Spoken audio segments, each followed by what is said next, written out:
México y Centroamérica deberían de ser un solo país, pues déjame decirte que actualmente hay muchos lugares, regiones, países que están separados, sin embargo comparten cultura, tradiciones, genética, incluso a veces hablan muy similar. Algunos de los ejemplos que tenemos podría ser, por ejemplo, Uruguay con Argentina. Por otro lado tenemos a la India y Pakistán. Otro ejemplo bastante interesante sería Corea del Norte y Corea del Sur, que en su momento eran un solo pueblo, y es que eso realmente ha pasado durante toda la historia del mundo y también en todo el planeta. Por ejemplo, Ucrania y Rusia, Cataluña y España, entre muchos otros ejemplos. Pero ¿qué pasaría si te contara que no tenemos que ir tan lejos? Pues en nuestra frontera sur tenemos a toda Centroamérica, que aunque pareciera que son países totalmente diferentes a México y que cuando se enfrentan en el fútbol pareciera que no nos pueden ver ni en pintura, lo cierto es que compartimos más de lo que te puedes imaginar. Así que el día de hoy me vas a acompañar a conocer la historia de estos dos territorios desde sus inicios, su época virreinal y su unión y desunión. Todo esto para conocer si realmente estamos separados por ser sumamente incompatibles o será solamente por intereses políticos de la época. Así que mis hermanos, el día de hoy vamos a dividir esta sección en dos videos. Es decir, en este video vamos a ver la parte histórica, la parte de similitudes que tenemos a nivel histórico, a nivel étnico, a nivel de cultura, a nivel de tradiciones, etc. Y por otro lado, en la segunda parte de este video vamos a ver ahora sí una comparativa entre el poder de Centroamérica, el poder de México, y vamos a estar desglosando cada uno de los puntos para ver si se unieran estas dos regiones, tanto México como Centroamérica, ¿a quién le beneficiaría más?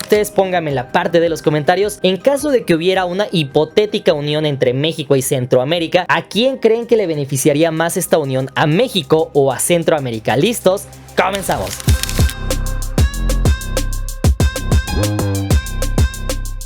Número 1. Historia precolombina de ambas regiones. Comúnmente se menciona que el que no conoce su historia está condenado a repetirla, y para esto debes de saber que justamente algunas de las primeras civilizaciones de las dos regiones, tanto de México como de Centroamérica, serían algunas como por ejemplo los olmecas, que se cuenta que es una de las primeras civilizaciones que se encuentran en el centro o el sur de México, en este caso en los territorios de Tabasco y Veracruz, más o menos en esa zona se asientan, y esta es una de las civilizaciones que se cuenta que es de las madres de las civilizaciones de Mesoamérica. Y por otro lado, por el lado de Centroamérica tenemos indiscutiblemente a los mayas, aunque debo de aclararte que efectivamente estas culturas no eran las únicas en estos territorios. Por ejemplo, en el caso de México todos sabemos que los olmecas no eran la única civilización que existió en el México antiguo, sino que existían otras más: los teotihuacanos, los toltecas, los olmecas, los chichimecas, purépechas, los mexicas, entre muchos otros. Y por el lado de los mayas, muchos de ustedes pensarán que efectivamente los mayas eran un solo pueblo, pero tampoco.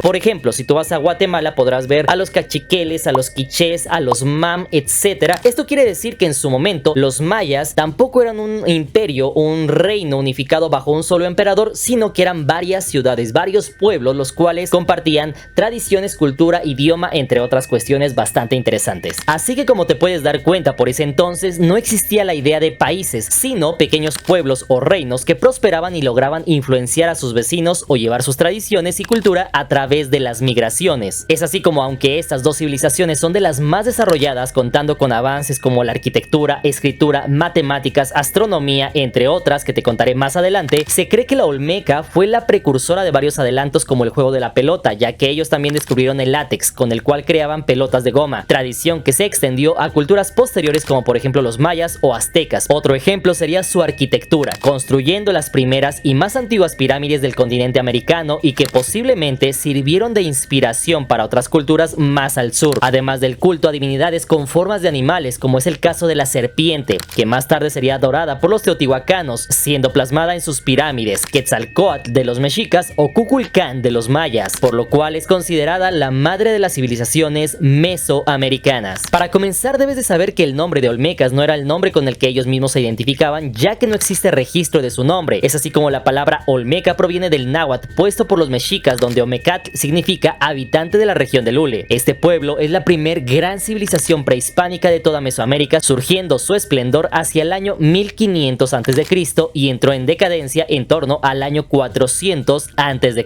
Es así como es recordada por su gran herencia artística, religiosa, cultural y arquitectónica, de la cual se hallan vestigios como lo son las cabezas colosales o las pirámides de la Venta, formando similitudes con pueblos desde el actual Jalisco hasta Costa Rica, dejando gran herencia influencia a culturas posteriores. Sin embargo, todo parece indicar que cuando una civilización o ciudad caía, otra se levantaba, pues no podemos olvidar que a la llegada de los colonizadores no solamente existían los mexicas, sino también los purépechas, tlaxcaltecas, otomís, entre decenas de tribus regadas en el actual México, teniendo épocas doradas como los teotihuacanos que controlaron parte del centro y sur de México hasta tener influencia en zonas como Copán en Honduras, o por ejemplo los mexicas que formaron el imperio de mayor poder a la llegada de los españoles en el actual México. Número 2. Historia precolombina de Centroamérica. Ya te conté un poco sobre la mexicana o sobre la del actual territorio mexicano. Sin embargo, ¿cuáles eran algunas de las culturas que se encontraban precisamente en el actual territorio de Centroamérica? Y aquí efectivamente no podemos dejar de hablar de una de las culturas antiguas de América más importantes de todo el mundo, y estamos hablando de los mayas. De hecho, contrario a lo que muchos piensan, los mayas no fueron, a diferencia de los teotihuacanos o los mexicas, un solo pueblo bajo un solo emperador, sino que fueron cientos de pueblos que se fueron agrupando y creciendo por separado, teniendo costumbres, cultura, idioma y religión parecidas, pero no iguales, ni siquiera bajo un solo emperador. Por ejemplo, los mayas de Yucatán fueron de las ciudades más grandes y avanzadas de su época, con pirámides como Nocmul con 42 metros de altura, o Chichén Itzá siendo actualmente una de las 7 maravillas del mundo moderno ubicado en Yucatán, pero que sus habitantes eran de costumbres e idioma diferente al de los mayas del actual Guatemala, donde hasta nuestros días existen descendientes mayas con grandes poblaciones como los quichés, quechís, mam, entre otros, que si bien es cierto sus idiomas son parecidos, no son iguales. Incluso un dato curioso es que hay numerosos artículos, videos y documentales que hablan sobre la extinción de los mayas, pero la verdad es que esos pueblos mayas no se extinguieron, pues siguen vivos hasta nuestros días en países como por ejemplo Guatemala, México, Honduras o El Salvador. Pero a diferencia de los olmecas o teotihuacanos, los mayas sí poseen una historia ininterrumpida, donde sus inicios se remontan a recolectores de la zona del sur de México y actual Guatemala desde el año 2000 a.C. a 1500 a.C., manteniéndose en pie hasta la llegada de los españoles e incluso hasta nuestros días, siendo una de las culturas que más tiempo han perdurado en la historia sin diluirse en todo el mundo. Sin embargo, a diferencia de las actuales fronteras de países, antes de la llegada de los colonizadores no existían esas fronteras, por lo que el expansionismo maya abarcó desde Yucatán, Quintana Roo, Guatemala, Belice, Honduras, El Salvador y Nicaragua, a donde también hay vestigios de pueblos nahuas provenientes del centro de México, por lo que esto propició el nacimiento de otras culturas importantes como los pipiles en El Salvador de ascendencia náhuatl, los lencas en Honduras, los chontales en Nicaragua, entre otros pueblos precolombinos que al migrar y mezclar su cultura desde México hasta Centroamérica propiciaron una gran riqueza cultural, pero sobre todo grandes similitudes desde tiempos antiguos en esta zona. Por ejemplo, desde cosas sencillas como el cacao, el maíz, los tamales, religiones parecidas, hasta una arquitectura envidiable con pirámides desde México hasta Honduras.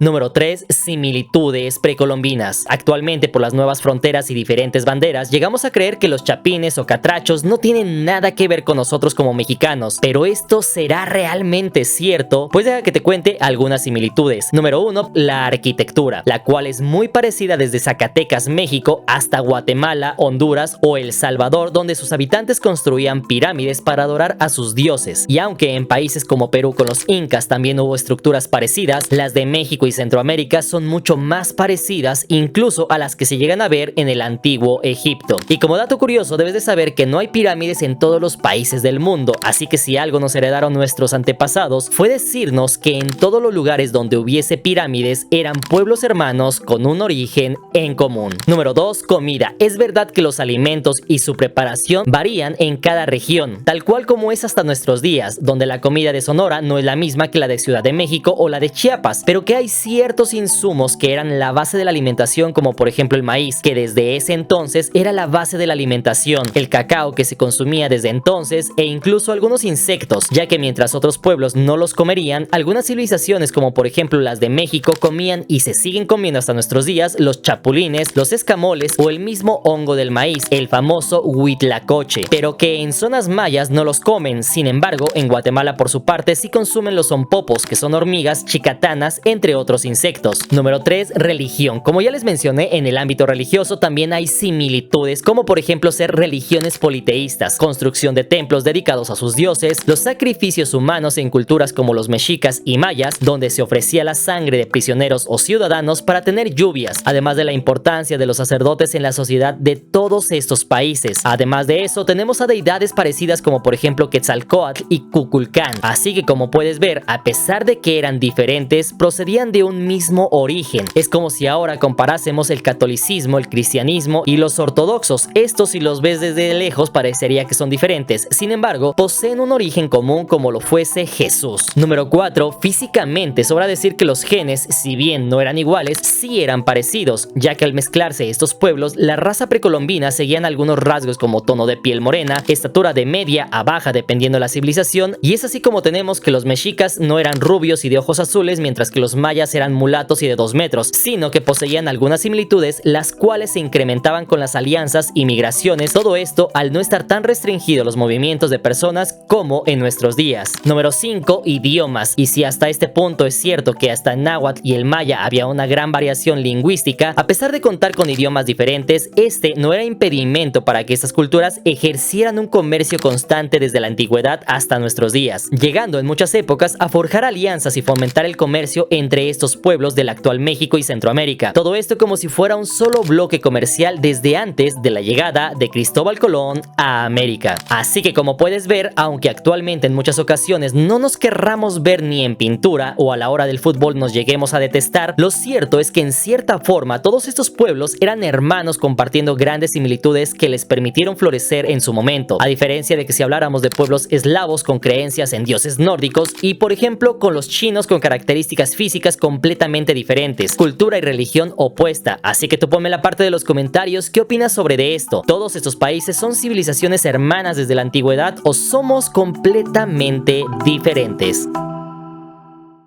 Número 4, Virreinato de la Nueva España. Así que como todos ustedes sabrán, después del año 1500-1520 van llegando lo que son expediciones de los conquistadores de Europa y esto cambia el panorama geopolítico, histórico y genético de cultura de tradiciones de toda la zona de América. Pues como todos sabemos, eso cambiaría por ahí del año 1500, justamente cuando empezarían a llegar los europeos con hambre de oro y riquezas que terminarían por crear uno de los imperios más grandes de la historia, ya que tras doblegar a México Tenochtitlán, agregaron grandes extensiones de territorio a ese nuevo imperio desde la mitad de Estados Unidos hasta Argentina, pero que al tener tanto territorio suponía un reto monumental el poder controlar tantísimo territorio. Es por eso que llegaron a la conclusión de que lo más fácil era dividir América en virreinatos para que fuese más sencillo de administrar. Es así como nace el primer virreinato del Imperio Español, es decir, el Virreinato de la Nueva España, que duró desde el año 1535 a 1821, siendo una entidad territorial perteneciente al Imperio Español, pero que tenía dentro de su territorio desde la mitad de Estados Unidos al actual México, además de toda Centroamérica, partes de Asia y Oceanía, siendo gobernado por dos familias reales, la de los Habsburgo y la de los Borbones. También debes de saber que el primer y más importante virreinato de toda América se creó oficialmente el 8 de marzo del año 1535, establecida sobre la antigua México Tenochtitlán, arrebatada a los mexicas. Este inmenso territorio incluyó lo que actualmente es todo México, más los actuales estados estadounidenses de California, Nevada, Colorado, Utah, Nuevo México, Arizona, Texas, Oregon, Washington, Florida y partes de Idaho, Montana, Wyoming, Kansas, Oklahoma y Luisiana, así como la parte suroeste de la Columbia Británica del actual Canadá. También al sur del actual México también poseía la Capitanía General de Guatemala, que esta a su vez aglutinaba los actuales países de Guatemala, el estado de Chiapas, Belice, Costa Rica, El Salvador, Honduras y Nicaragua, y que finalmente se le anexó la Capitanía General de Filipinas, conquistada en el año de 1564, la cual comprendía las Filipinas, las Islas Carolinas y las Islas Marianas, esto en el Océano Pacífico, siendo esta su máxima expansión. Es así como la organización política dividía el virreinato en reinos y capitanías generales. De hecho, tenemos que los reinos fueron México Temixtlán, que en nuestros días sería México Tenochtitlán, fundado en el año de 1527, abarcando desde Oaxaca hasta San Luis Potosí. Después de esto nacería Nueva Galicia en el año de 1530, más tarde Guatemala en 1540, esto con Comayagua, San Salvador, Nicaragua y Costa Rica. Más tarde Nueva Vizcaya en el año de 1562, Nuevo León en el año de 1563, 1569, Nuevo México en el año de 1598, Nueva Extremadura en el año de 1674 y Nuevo Santander en el año de 1746, además de que hubo 5 capitanías generales: Santo Domingo en 1535, Yucatán en 1565, Filipinas en 1574, Puerto Rico en el año de 1582 y Cuba en el año de 1777. Debes de saber que esas subdivisiones territoriales tenían un gobernador y capitán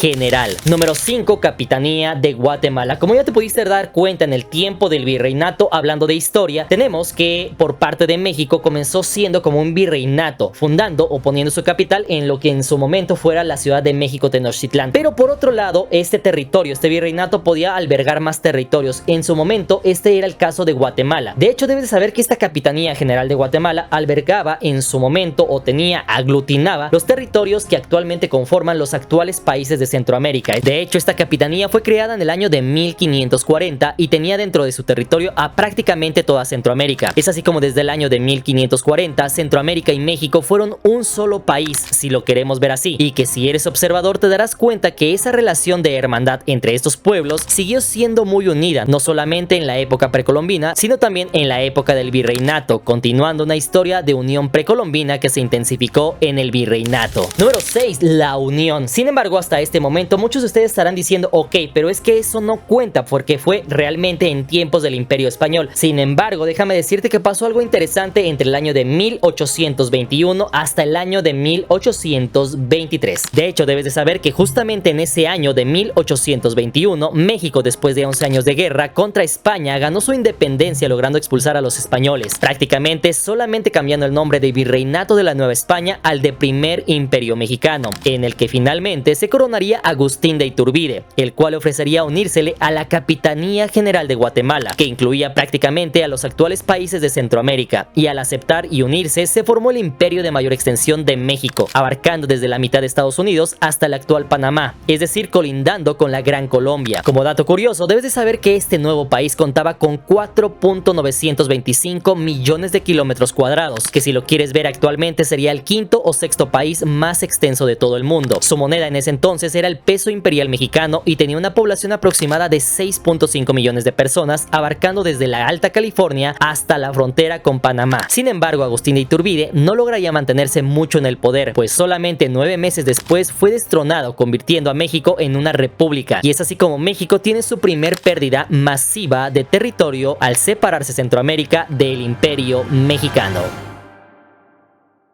Número 7. División. A la caída del Imperio Mexicano, las autoridades de la provincia de Guatemala invitaron a las demás a enviar diputados a un congreso que se reuniría en su capital. El Salvador, Honduras y Nicaragua eligieron diputados y los enviaron a la ciudad de Guatemala. Sin embargo, Costa Rica anunció que los enviaría una vez que se retiraran de la capital guatemalteca las tropas mexicanas de ocupación enviadas por el Imperio Mexicano en 1822, mientras que Chiapas no envió diputados, puesto que prefirió mantenerse unida a México. Fue así como el 1 de julio del año 1823, el Congreso declaró que las provincias ahí representadas eran independientes de España, de México y de cualquier otra nación. Fue así como el nuevo país tomó el nombre de Provincias Unidas de Centroamérica. Más tarde, la Asamblea Nacional Constituyente decretó una bandera y un escudo para el nuevo estado y nombró una junta de gobierno provisional de 3 miembros, con lo cual desde entonces marcó la separación y división entre estos territorios que habían estado hermandados desde antes de la llegada de los españoles, pero que ahora cada uno constituía su destino por separado. No obstante, la unión ya había dado frutos, pues tantos siglos de compartir cultura, tradiciones, etcétera, ya había hecho su trabajo, y ahora en pleno 2024, si bien es cierto que tenemos diferencias, déjame decirte que las similitudes siguen siendo enormes sin que nos demos cuenta. Número 8. Similitudes actuales. En pleno 2024 puedo decirte que las similitudes entre estas dos regiones cuentan con matices interesantísimos. Por un lado, el idioma es exactamente el mismo, evidentemente con sus variaciones, pero esto pasa incluso con cada estado de México. La herencia española fue tan grande que actualmente incluso hay tradiciones muy parecidas como la Semana Santa, el Día de Muertos, Navidad, Año Nuevo, fiestas patronales. También la unión familiar es algo muy latino que está presente en ambos países. La religión, donde ambos territorios son súper devotos, además de que no podemos olvidar nuestro acercamiento mediante el entretenimiento. Aquí debes de saber que es súper común que en Centroamérica estés por la calle y se escuche música mexicana, como por ejemplo Los Temerarios, la banda y muchos otros géneros, además de que consumen las telenovelas y programas mexicanos. Esto también nos une, y eso sin mencionar que por ejemplo TV Azteca está presente en Guatemala y Honduras, mientras que Televisa se puede ver también en estos países de Centroamérica, además de youtubers que unen fronteras creando contenido para unir estas regiones, lo cual hace aún más fuertes estos lazos.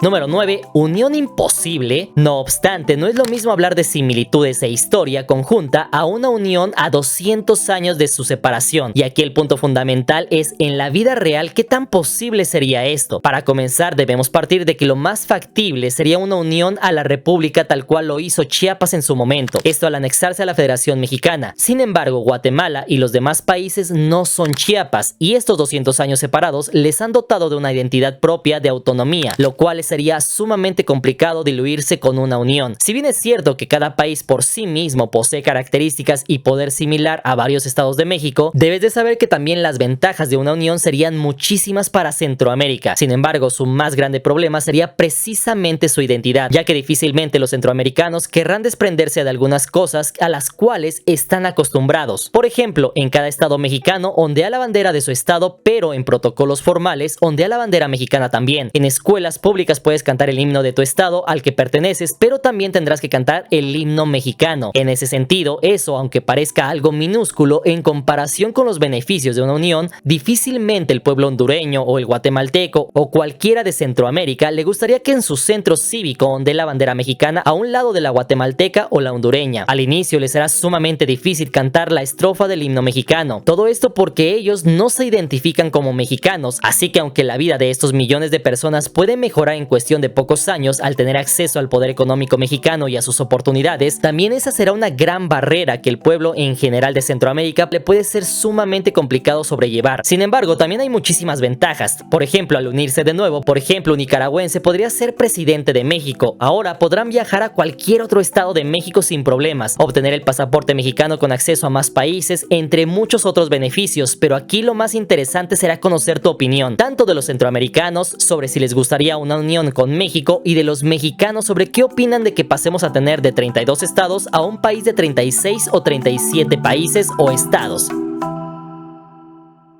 Así que como ya te mencioné al inicio del video, este es un video que vamos a hacer en dos partes. En este momento te conté lo que fue la historia, las partes, similitudes que tenemos, cuestiones que nos hermanan y que tenemos muchísimas cosas en común. Y la parte 2 veremos ahora sí la parte económica, geopolítica, de las ventajas que puede tener cada uno de los dos países. Sin embargo, hasta este punto tú ponme en la parte de los comentarios qué opinas sobre este tema. ¿Crees que efectivamente algún día pueda darse una unión nuevamente entre Centroamérica y México? ¿Crees que esa unión sea posible, que sea factible? Tú, si eres mexicano, ¿qué opinas sobre esto? ¿Estarías a favor de que se una Centroamérica a México? Y tú, si eres de Centroamérica, ponme en la parte de los comentarios ¿tú qué opinas sobre este tema de que mañana Centroamérica nuevamente se una a México y esto efectivamente haga nuevamente un país tan grande como lo fue en su momento? Así que no olviden suscribirse, seguirnos en Instagram como MrCracks. Les mando un fuerte abrazo, mis hermanos, y recuerden que finalmente todos somos hermanos. Así que nos vemos para la próxima. Buena vida. Chao.